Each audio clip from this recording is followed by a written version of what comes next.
Hi, everybody. So, this will be a talk on headaches, and I just want to preface this with telling you guys that I am going to be trying to get a better sound system so that there's a little bit less, you can hear my voice a little bit more and the ambient noise here a little less.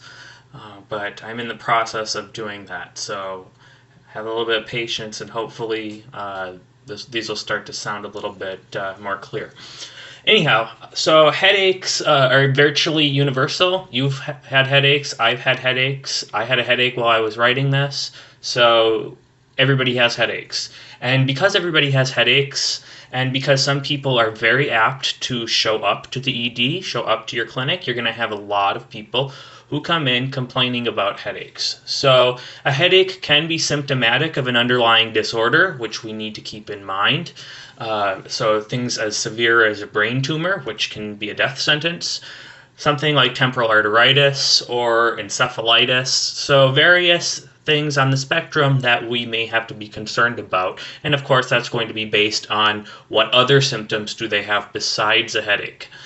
A headache can also be a disorder in its own right. So we have three main headache disorders, and they are migraine headache, tension headache, and cluster headache. And we're going to talk about each three of those in detail.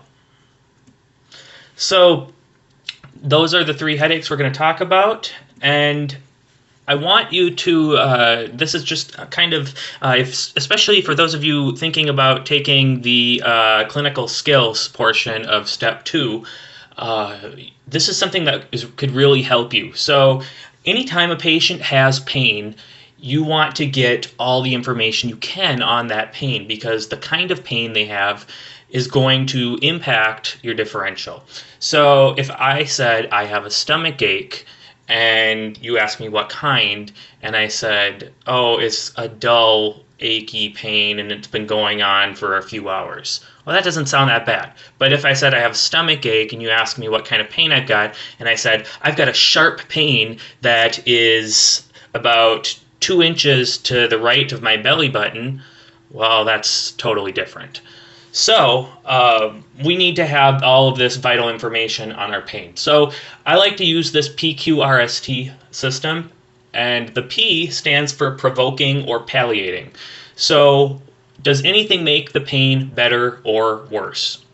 The Q stands for quality. So what kind of pain is it? Obviously, there's different kinds of pain. It can be sharp, it can be dull, it can be an achy pain, it can be sort of this boring pain that lasts on for a long time and lingers. So getting those words in the patient's own from the patient's own mouth can be useful for narrowing down your differential. Another thing you need to know, which is really important, does the pain radiate anywhere? And you know this with certainly things like pancreatitis, which can radiate to the back and to the shoulder, or an aortic aneurysm, which can radiate back, whereas a MI radiates up and maybe down the arm. So different types of pain radiate to different areas, and certainly the different headaches radiate to different parts of the head. Next question is how severe? And this is kind of a difficult one because some people, they're black and white. So as soon as they get a headache, it's a 10. So you kind of have to take this one with a grain of salt. But you ask the patient, how would you rate the pain on a scale of 1 to 10, 10 being the worst pain you've ever felt in your life. Most patients with a migraine headache may say it's like an 8. Some patients with a cluster headache would say 10. Remember, of course, if it's a patient with the worst headache of their life, I'm hoping you've watched the video on strokes, subarachnoid hemorrhage, worst headache of your life. And then finally, time. So T is for time, and you want to ask how long the pain has been going on. If it's a headache that's been going on for 4 days, that's a lot different than if it's a headache that's been going on for 4 hours. And not just how long has the pain been going on if they have it, but how long do these episodes last, and how long in between each episode. Okay, so headaches as a disorder. So I'm just going to briefly go down the difference between migraine, tension, and cluster headaches, just so you kind of have an idea of what the three of them are, so that while we're talking about these in detail, you can kind of compare and contrast. So a migraine headache is a unilateral, retroorbital, and by retroorbital I mean above and kind of behind the eye in that sort of area feeling. It's generally described as pulsating, and it's made worse by photophobia or phonophobia. So it's made worse by light or sound. And these headaches tend to last minutes or hours. And very often, migraine headaches are associated with nausea and vomiting during the event. It's that bad.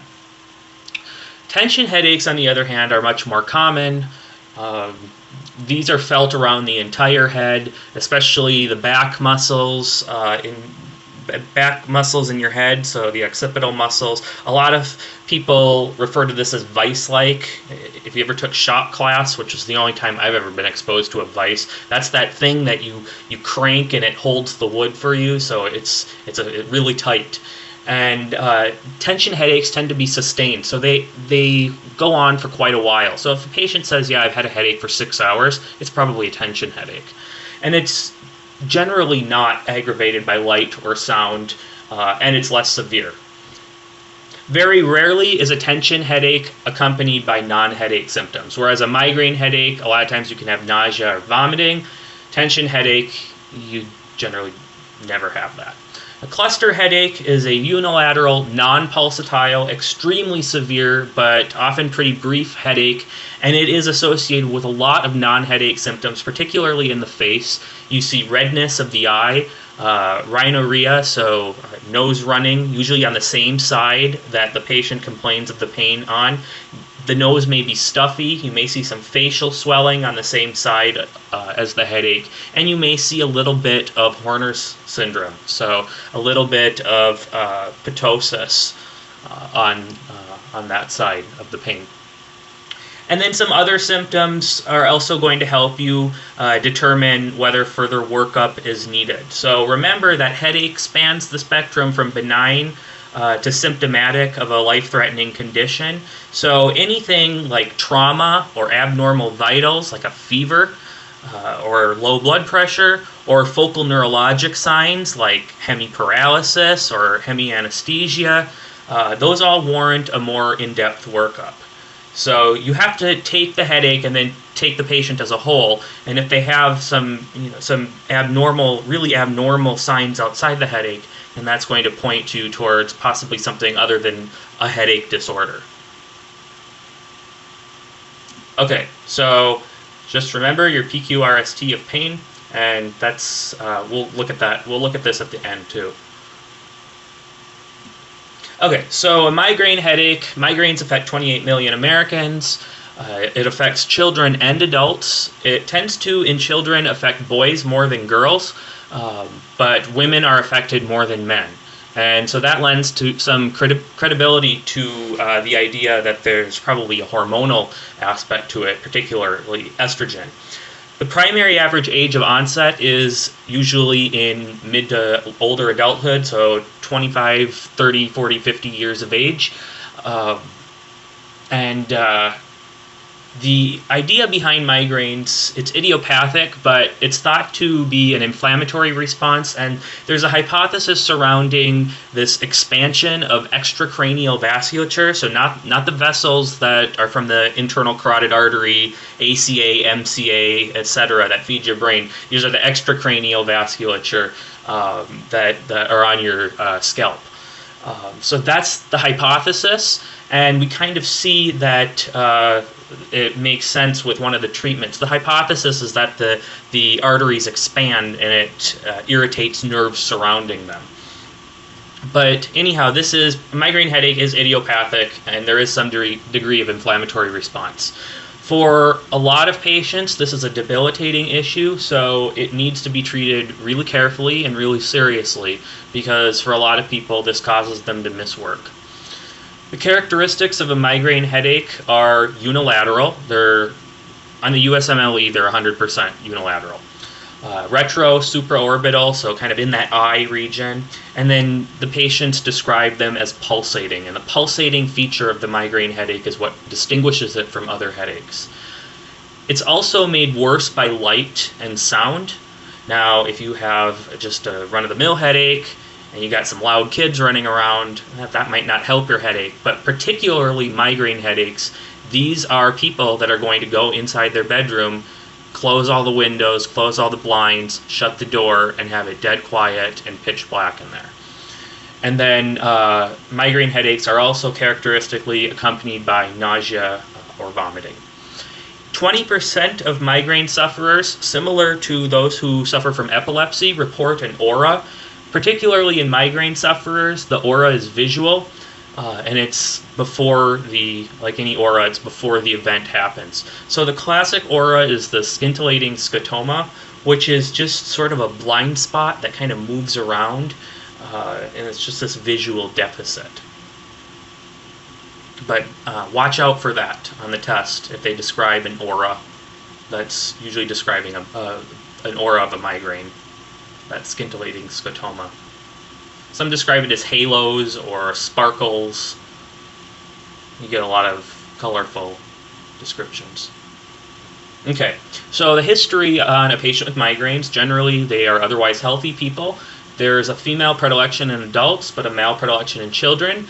But usually you're going to be dealing with adults because the average age of onset is in the 30s.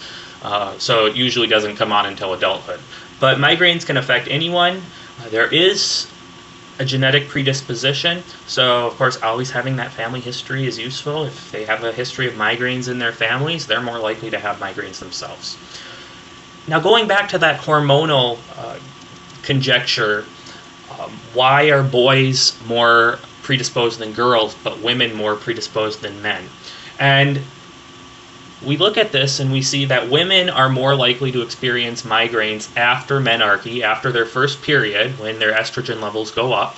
But then after they hit menopause, they're less likely to experience migraines. So perhaps an estrogen and migraine correlation.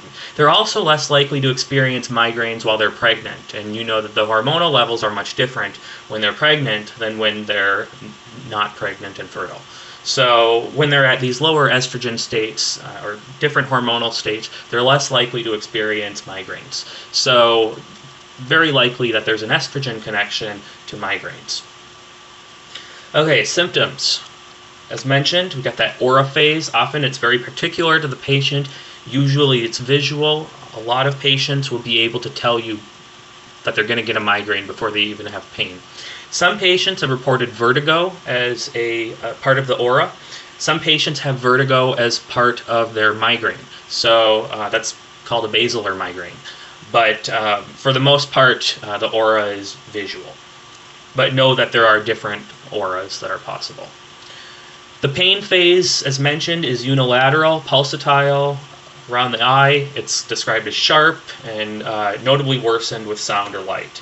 For diagnosing, it's pretty much clinical. There's no imaging or lab tests that we can do that are going to really help us as far as making concrete the diagnosis of migraine. So it's really just the patient's history and their symptoms. Okay, so there are two different criterias. The International Headache Society, IHS criteria. The way I like to remember this is the 5-4-3-2-1 criteria. This is the harder criteria to remember. I wouldn't remember this one for the USMLE. It is more specific and sensitive, but there's another one I'm going to show you that's a lot easier to remember, and it's good enough. So if the patient had 5 or more possible migraine attacks ever, if any of them have lasted 4 hours to 3 days in duration, if they've had 2 or more that, if they have 2 or more of the following descriptors: unilateral, pulsating, moderate to severe intensity, withdrawal from activities because of headaches, and then 1 of the following: sensitivity to sound or sensitivity to light, then that fits the International Headache Society criteria for migraine. Now this one is what I like to use. and it's because it's easier, and I like easy. So this one's just 3 questions. If 2 are answered affirmatively, then the diagnosis of migraine headaches is made, and it's 81% sensitive and 75% specific, and that's pretty good. So first question is, have your headaches ever limited your activities for more than a day over the past 3 months? Question 2 is, do your headaches cause you to feel nauseated? And question 3 is, does light or sound bother your headaches?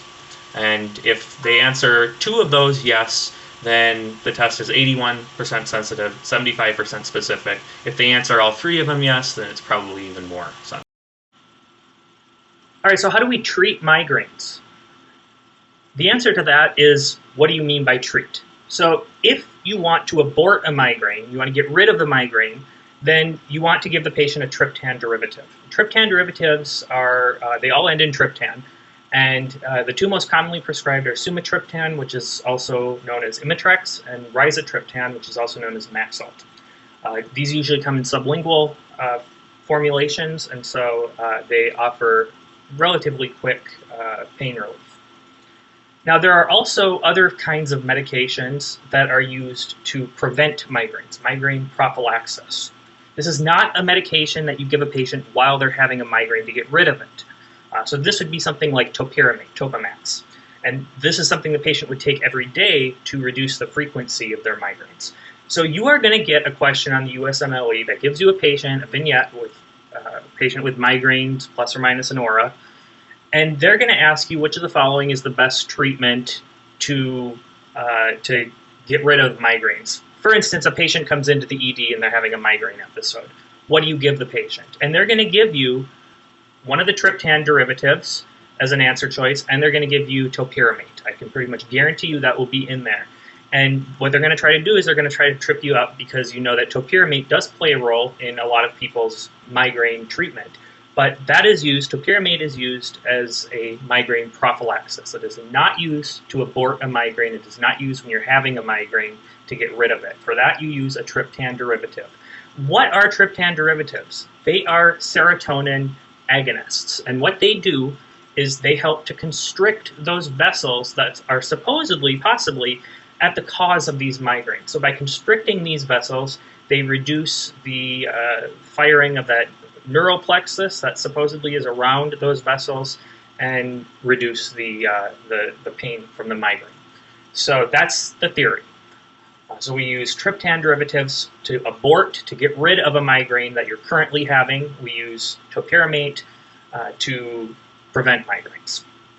Now, if a patient is in the ED and they've been having migraines and they've been vomiting, then your very first step will probably be to bolus them with normal saline, because we're concerned about dehydration. So you always want to make sure that you're checking your ABCs on a patient anytime they come in, because we always have to put first things first. So if they've been vomiting, anytime a patient comes in, they've been vomiting, pretty much guaranteed you're going to be giving them normal saline, because at some point they're going to be dehydrated. If you're vomiting, you can't keep fluids down, you're going to be dehydrated. Opiates are not suggested for the treatment of migraine headaches, and the reason is because anytime you give a patient opiates, if they're on them long term, you can get a rebound effect, and that can be just as bad as the migraine itself. So we do not give opiates for migraine headaches to treat them. We give them triptan derivatives to abort the migraines, and Topamax to prevent the migraines. And there are other drugs that can be used, but I can almost guarantee you that the right answer, the correct answer for getting rid of the migraines, is going to be the triptan derivative. Now, what do we do if the patient continues to have migraines and we want to prevent them? We can do that. So if a patient has more than 2 to 4 migraines a month, so basically a migraine every week or a migraine every other week, we can start preventative therapy. And there's 3 drugs that are presently FDA approved for migraine prophylaxis, as far as I know right now. There may be more, but these are 4, that I know for sure right now are FDA approved for migraine prophylaxis. And that is topiramate, which is an anti-epileptic drug, as is valproate and divalproex, and then propranolol, which is a beta blocker. So this is just looking at the treatment. You can use triptans, ergotamines, and NSAIDs for acute attack. Triptans are the first drug we go to, though. And for prophylaxis, we use the anti-epileptic drugs. Most commonly prescribed is topiramate, Topamax. I have a problem putting patients on it, usually because a lot of my patients that I have working at a university center are higher functioning professors or professionals, and Topamax has a side effect of cognitive dulling. And so it can make it really hard for you to find that word, or hard to do habitual activities. So this is kind of a tough drug, even though it's really effective. This is a tough drug for me to write out to people because I know what it's going to do to them. So I like to use valproate or propranolol. But topiramate, if you don't mind it, topiramate's a great drug. Okay, what happens if you're pregnant? So if you're pregnant, then things kind of change. You're not allowed to take ergotamines, you're not allowed to take NSAIDs, and you are not allowed to take anti-epileptic drugs for the purpose of migraines. Now, in pregnant women who have seizures, they are allowed to take the anti-epileptic drugs, but that's because they have seizures, and seizures can cause hypoxia, and that's a much bigger deal than a headache, unfortunately. So, no anti-epileptic drugs for pregnant women. So the American College of Obstetrics and Gynecology do approve triptans for migraine abortion. So sumatriptan or rizatriptan. However, they tend to prefer first trying to use Tylenol, using your regular old acetaminophen. Unfortunately, for a lot of women, that's not going to be enough, but that is that's what I've gotten out of ACOG as far as looking at what their recommendations are. Now remember, though, that one of the great things about being pregnant is that you have less migraine headaches. They tend to reduce in frequency during pregnancy, and then they come back after the baby's back, while you're probably also having a bunch of tension headaches as well. So this is kind of nice. We usually don't have to worry about prophylaxis. Being pregnant is kind of a prophylaxis in and of itself for migraines. So triptans, but preferably acetaminophen, and never prophylactic therapy. There have been some ideas floated out there about maybe beta blockers, maybe some calcium channel blockers, but as far as we're concerned for the USMLE, triptans, acetaminophen for acute therapy. What about children? So when I say children here, I mean children under the age of 12. For the most part, we can treat teenagers for migraines just like we treat adults. So what I've found from my pediatric colleagues is that probably the most preferred drug for acute attacks is promethazine. And there's two reasons for that. One, promethazine is an antihistamine, so it does have the effect, not to the point of triptans, but it does have the effect of shrinking those vessels a little bit. Two, it also reduces vomiting.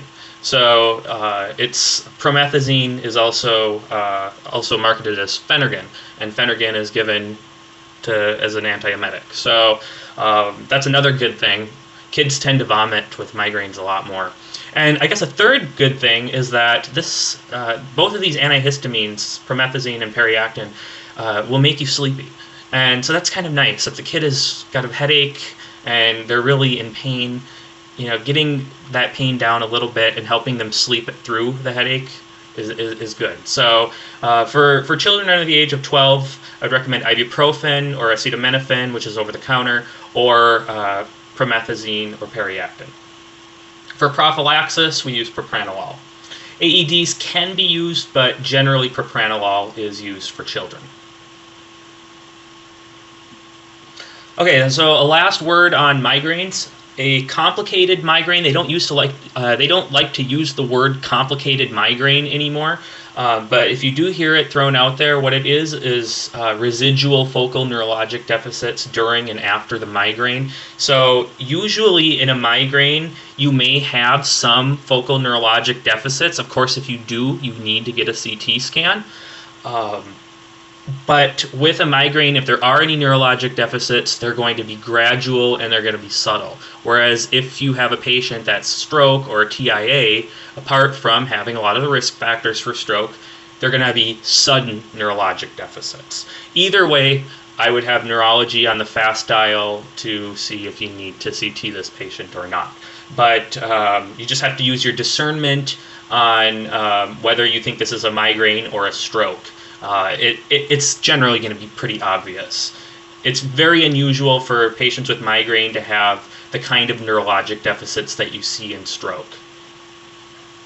But migraine with hemiplegia or hemiparesis is possible. So if they do have those symptoms, I would get a non-contrast CT in real life and if you're answering questions on the USMLE. But it should be generally pretty obvious in the history how quickly did this come on. If it came on over the course of 6 hours, it's probably not a stroke. Whereas if it came on an hour ago and suddenly you're totally paralyzed on your right side, then yes, that can be a stroke. So you just have to use your clinical judgment, but it never hurts to get a non-contrast CT to err on the side of caution. Okay, basilar migraine I alluded to earlier, and that's a migraine that's accompanied by brainstem symptoms, and those can be vertigo, changes in vision such as diplopia, dysarthria, which would be difficulty moving the facial muscles responsible for speech, and ataxia, which would be difficulty moving, difficulty balancing, and so forth. And this is just a migraine affecting the brainstem and cerebellum. It's not by no means hypoxia. It's just basilar migraine affecting those kinds of the things that the brainstem and cerebellum do. Okay. Tension headaches. So tension headaches are a sustained contraction of the occipital muscles. If you've had a headache before, most of the time they were probably tension headaches. Generally, these are somewhat mild. A lot of times, patients don't come to the ED with tension headaches because you get these all the time. Tension headaches can happen in anyone. Provoking factors usually include stress, fatigue, anger, hunger. Anything that pisses you off can cause you to get a headache. So you may have a headache from the stress of studying for an exam. You may have a headache from being up all night, and so forth. So if you're like a typical medical student or a typical resident, you probably have stress from your exams, fatigue from 24-hour call, anger from difficult attendings, and hunger from not being allowed to eat hardly ever. So you probably have good experience with tension headaches. Anyhow, symptoms of tension headaches. Patients will usually describe this as a tight pain that wraps around. So this is not the migraine headache that is behind your eyes. This is the headache that goes all around your head, and particularly it's in those muscles at the occiput. A lot of patients describe it as feeling like a vice. I can't really say I've heard a lot of patients describe it as a vice, but I've seen the USMLE talk about it as being a vice a lot of times, so that's a good word to know as far as describing tension headaches. The pain does not pulsate, unlike migraine headaches, and it's not limited to the orbital area, unlike migraines and mini cluster headaches. And most importantly, there's no aura and there's no focal neurologic deficits. The diagnosis is going to be clinical, and the patient should have a normal physical exam apart from the fact that they're complaining about a headache. The initial therapy of choice is NSAIDs. Acetaminophen is also appropriate. Only for the most severe cases do we prescribe opiates such as Tylenol 3, which is acetaminophen with codeine, and muscle relaxants. The initial therapy is going to be NSAIDs. Preventative therapy, if this can be warranted, and it's usually if the patient has a headache at least once every other day. The prophylactic drug for tension headaches is amitriptyline. And remember, that's a tricyclic antidepressant, and remember the big warning list that comes with the tricyclic antidepressants. So we try to not use that. We want to get patients to reduce their stress, sleep well, have good anger management, and eat at appropriate times, because your environment is usually the cause of your tension headache, which is not the same to be said about the other two types of headaches. So I should say also, in addition to NSAIDs, that behavioral modification is important. Okay, cluster headaches. These are relatively uncommon. I've never seen one before, and predominantly they're in men, and they are very, very severe. So this is like a guy going into labor, basically. And actually, when you look at some of the symptoms, you're going to see it kind of really is like a guy going into labor, like his eyes are giving birth. So like a migraine, cluster headaches are unilateral, but unlike a migraine, they are not preceded by an aura, and they are not associated with nausea and vomiting. However, the presence of nausea and vomiting can't rule it out. So on the USMLE, they're probably not going to say that these patients have nausea and vomiting. But in real life, if the guy has nausea and vomiting, and he's got all the other signs of a cluster headache, you can't use the nausea and vomiting to rule it out. Okay, what's the history? Well, history is male sex. Yes, it can happen in women, but it tends to happen in men. Attacks can be precipitated by alcohol or smoking, and then the headaches come and go. And this is what's characteristic of these cluster headaches. They come and go in clusters. So they're short headaches, but they'll have like a day maybe where they're getting these they're getting these clusters of headaches. So maybe 3 minutes of a headache, and then an hour later another 3 minutes of a headache, and so they're getting these episodes, and they come and go in clusters. They are short though, but the length of time that the cluster goes on for can be like a week or two. So what you can do is you can think of these as like labor contractions in the eye. So the pain itself is short, but it's extended over a long period of time, and that's what the problem is. So when you look at these patients, they're going to be in severe distress. Oftentimes they're going to be agitated. They're going to be walking around the room with their hand on their head because they don't know what to do. Their poor souls have no idea how to get rid of the pain. When you look at them, they're going to have this characteristic presence. Their face often appears flushed, and one eye may have mild signs of Horner syndrome, and it's going to be on the side where they have pain. So you may see a little bit of eyelid droop, a little bit of ptosis and miosis on the affected side. On that side, you'll also most certainly see redness of their cornea and conjunctival infection, and then a lot of times you also see stuffiness or rhinorrhea of, again, the unilateral nostril. So you got all this weird facial stuff going on that same side while they're having these headaches. And if when you do your exam, if you want to go in to touch anything, or especially look at their eye, they're probably not going to want you to touch their face. A lot of times the face is going to be tender. So all of this put together, this is really cluster headaches. The history and the symptoms are what diagnose it. We don't have any labs. We don't really have anything that's going to help us diagnose this, any imaging or anything other than this story. So unless atypical features are present, you're going to make this diagnosis on clinical observation. And the therapy for cluster headaches is unique compared to the other headaches in that what we do for cluster headaches is initially put them on high flow oxygen with a non-rebreather mask. So I usually like to use 8 liters per minute, which is a pretty vigorous rate of oxygen, and that oxygen actually helps abort the headaches. Of course, in addition to oxygen, we're going to give them triptans and or ergotamines. I would stay with the triptans like Maxalt or Imitrex, and you should give them that as well. So the 2 of those, oxygen, high flow oxygen, and a triptan. And that tends to be enough to help them abort the headache. Now, patients that are desiring preventative therapy, and pretty much all of them are because these clusters are so severe and so debilitating. I mean, some patients even threaten suicide because of how severe they are. Those patients should be put on lithium and a calcium channel blocker.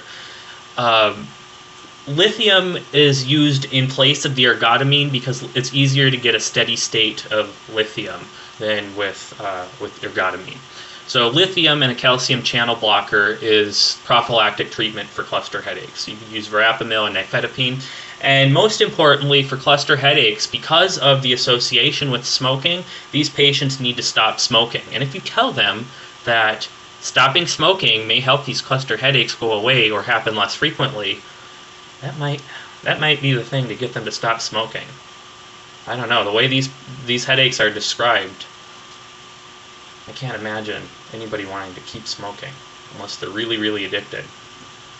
Okay, so again, get your PQRST of pain. If you look at your PQRST, you'll see that migraine, tension, and cluster headaches are very different headaches. You can pause it here if you want to, but I'm going to go on here. And this is your headache differential. So there are also other severe conditions that can present with a headache, and you need to be able to rule these out, particularly rule these out immediately, because these can be some emergency conditions. Not all of them, but particularly these first ones. So intracranial hemorrhage, which of course is a hemorrhage of a intracranial vessel. And so this would be like a subarachnoid hemorrhage. So in these cases, you have a history of trauma. A lot of times you're going to have focal neurologic symptoms. You can present stroke-like. A lot of times you're going to see altered mental status and risk factors for stroke or aneurysm.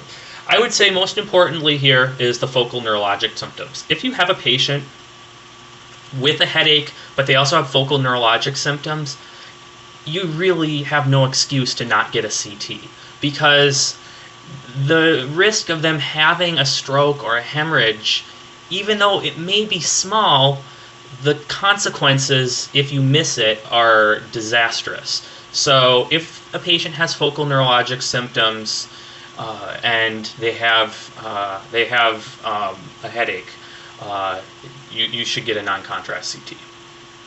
And then, of course, if they do have an intracranial hemorrhage, you're going to refer them to neurosurgery. Okay, with a brain tumor, now this gives you a headache, but it's kind of a different headache. This is a headache pain, tends to be worse when the patient wakes up, and it progressively worsens. So over the course of 3, 4, 5 weeks, it's a worsening and worsening headache to the point where the headache actually will start to wake them up. And it's refractory to therapy, so if they've come in and they got therapy for a tension headache, they got NSAIDs, even if they got opiates, it's still not hitting it. And then usually the telltale sign of a brain tumor is the development of seizures or focal neurologic deficits. If you start to see this kind of picture, then of course you should get a CT to localize any lesion, and then if they do indeed have a brain tumor, they need to be referred to neurosurgery and oncology. Temporal arteritis, now this is not a severe condition, but this is something that's very common, and you see this in older patients. A lot of times it's concurrent with a diagnosis of polymyalgia rheumatica, whether or not you've diagnosed it. So this is going to be a patient with chronic pain syndrome. They've got pain in their proximal muscles, and then they also have this kind of vague pain that's in their head. It's not behind their eyes, it's not in the back of their head, it's sort of limited to one, maybe both temples. They also have this scalp tenderness, and when you look at them, the dead giveaway is going to be that they have this inflamed red skin, and then it's overlying this temporal artery, and that's actually the superficial temporal artery. If you have labs, their erythrocyte sedimentation rate is going to be high, and these patients are treated with prednisone, and that will cure their temporal arteritis. Meningismus is a part of meningitis. So meningitis, of course, these are fever, ill-appearing patients. Nuchal rigidity is common, so not just is it a headache, but it's also a neck ache. And so if you do Koenig's test or Brudzinski's test, remember that Koenig's test is having them lay flat on the table and flexing their knee. They shouldn't be able to do that laying flat. They'll probably extend their head up because of the inflammation in the cerebral spinal space. And then Brudzinski's test, that's pulling the leg up and causing pain. So both of those will tend to be positive. Altered mental status may be there if it's later in the course. Of course, your labs should show elevated white count with increased bands. course, any patient who has if they have a headache, but if they also have a fever and they're ill appearing and then you're going to get labs. What you want to do in this case, of course, check for papilledema, get a CT and a lumbar puncture, but don't delay instituting broad-spectrum antibiotics for those tests. It's good to get those tests quick, but if you can't, get those antibiotics in as soon as you can. A few other things, glaucoma. In glaucoma, eye pain tends to precede the head pain, and this can be confused with migraine, being that it is unilateral eye pain. And you've got this kind of change in vision, but with glaucoma you get a decreased acuity. That doesn't happen in migraines, and the ocular disturbances, they tend to last. So the headache might go away, but these ocular disturbances will linger on. And a lot of times you'll have ocular disturbances such as double vision or halos, and that you're not really going to see much in migraines either. With migraines, you get that scintillating scotoma in about 20% of patients, but once the migraine starts, you really don't have any ocular disturbances other than they really don't like to be looking at anything around light. So patients with glaucoma, they're usually okay around sound and light. So that's kind of how you can differentiate the two. Patients with glaucoma should be referred to ophthalmology. Pseudotumor cerebri is a kind of this weird thing that goes on. Patient has papilledema. A lot of times they have diplopia and ocular symptoms such as CN6 palsy, which is an abducens nerve palsy, which would, if you're doing the double H test, having them follow your finger, their abduction of their eyes is going to be defected. However, when you do a CT, it's normal. So that's why it's called pseudotumor cerebri, is because it looks like the sort of things that you would associate with tumor: papilledema, which is increased intracranial pressure, diplopia, a nerve palsy, but you got a normal CT. So this is associated with obesity, it's associated with chronic lung disease, it's associated with oral contraceptive drugs, it's associated with tetracyclines and those rare patients with Addison's disease, and it's also associated with vitamin A toxicity. The treatment is to remove the offending agent, and the treatment is prednisone. And then finally, trigeminal neuralgia. This is pretty easy to tell from headache, in as much as this pain is mostly facial as opposed to up in the top of the head. So think sort of like the mandible, the maxilla, the temporal bone, and the nasal bone. And it's definitely worsened by any kind of touch or movement. It comes and goes, but it's really, really, really bad. It's incapacitating. A lot of times this can be associated with multiple sclerosis. I think about 20% of multiple sclerosis patients get trigeminal neuralgia or something around there.